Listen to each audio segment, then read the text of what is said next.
And welcome everyone to Game 5 between Stefanovich and KillerKane here in the MSL Code A SemiFinals.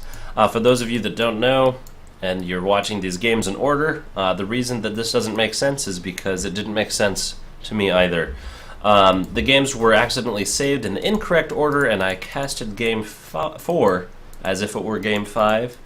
So it appeared that Stefanovich went on to take a 3-1 lead in the tournament, or in the series, where instead, clearly he did not. So I already gave away the ending, those of you that don't want to watch. However, those of you that want to watch, aka Stefanovich and KillerKane, I thought I'd do you the professional courtesy of having your game casted, even though you incorrectly saved it and misled me. I'm just kidding. So here again, this is on Acheron Wastes. It's a wonderful map. In the top left-hand corner of the map, we have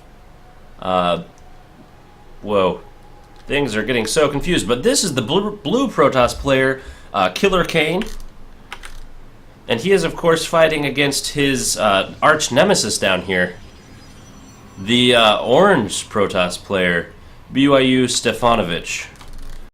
So Stefanovich, KillerKane, Stefanovich. We do have scouting going down from both of these players. We have identical builds, almost identical timings. There's a slight lead in the gateway for Stefanovich. There's also a slight lead in the assimilator for Stefanovich, so just a slightly faster executed build. Do we have no chrono boost going out as well, so Stefanovich will have a slight advantage in terms of workers here in a moment. Or should. Oh my goodness, they're so close. Turns out KillerKane did, in fact, spend that chrono boost. So both players playing very similar, playing very well at this point in time. We do have the cybernetic score going down for Stefanovich, though, and it's nowhere in sight for KillerKane.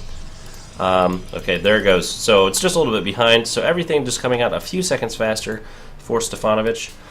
The other thing, so one of the things that's really interesting about mirror matchups is that you get to see this, is you feel like you're doing things just as well as you can, and then all of a sudden you play a game and you look at and your opponent has the same thing that you did, but they got it 8 seconds faster, or 30 seconds faster, or in the same time they got 2 more Marines, or they got this or that.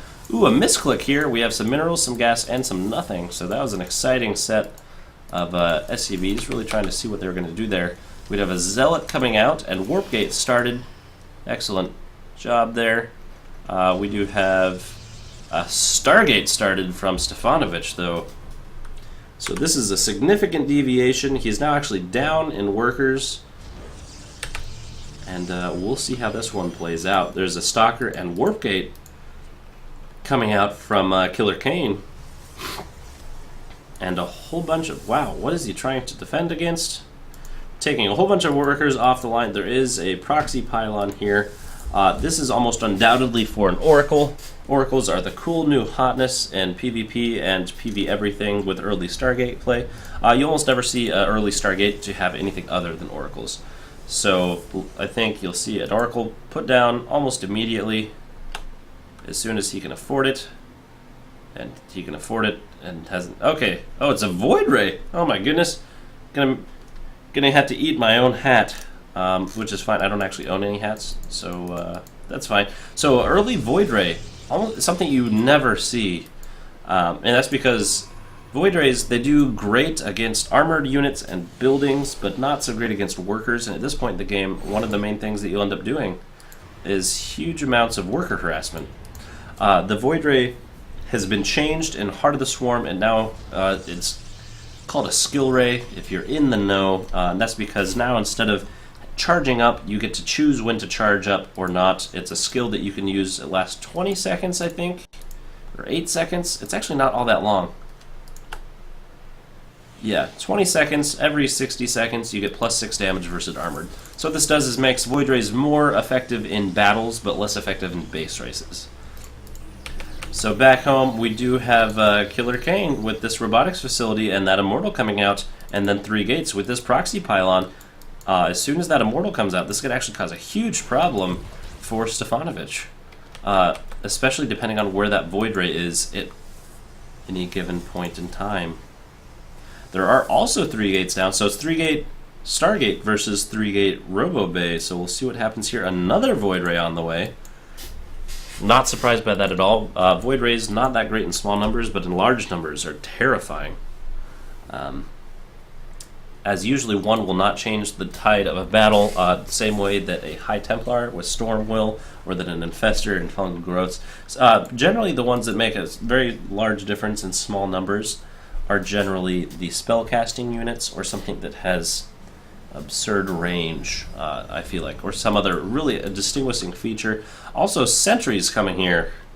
I think this is the first time we've seen sentries built at the very beginning for quite some time. I was going to say that this is going to take forever to use static electricity from sentries to break down rocks, but with an Immortal here, they actually do real person damage. We do have that. I thought that was going to be the Void Ray. It was moving too quickly. We do have the Void Rays here. Does he see that his rocks are being attacked? He should, unless he is clearly not watching the minimap, or he was guiding them by minimap and not looking anywhere nearby. These rocks will go down, and it looks like this is going to be a base race, one that's, as I mentioned before, Void Rays are no longer as good in base races, although there is always the Mothership Core to do recall, so either of these players could recall to the other's base, to their base immediately, and we'll see what happens. Okay, so we have in the main base, we have, oh, Stefanovich, he's going to recall. Back home, Stefanovich is here. He's going to choose to engage. The sentries are going to go down really quickly. You see the skill on the skill rays going down. The stalkers here are getting good damage off on those void rays, and now this immortal here is just going to take down buildings so quickly. The stalkers here are way out of place. They did not get recalled at the right time. No mining going on. The void ray does not get a chance to come out. This probes here are going to try to get a good surround on the zealot and stalker. The stalker does go down. The zealot, however, is a beastly unit.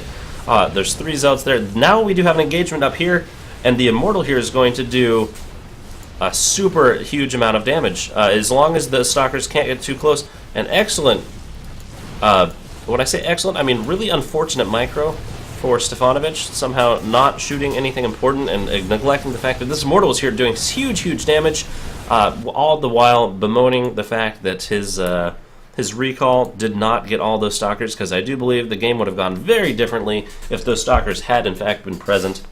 But anyway, good game to KillerKane, and clearly this was a very close matchup with a 3-2 from Stefanovich over KillerKane, and we'll be excited to see, once again, like I said, the results of the finals, as Stefanovich has a very different playstyle than Unica, who I do believe is in the finals from the other side of the semifinals. So, good games, everyone, and now I am finally going to be able to go to sleep.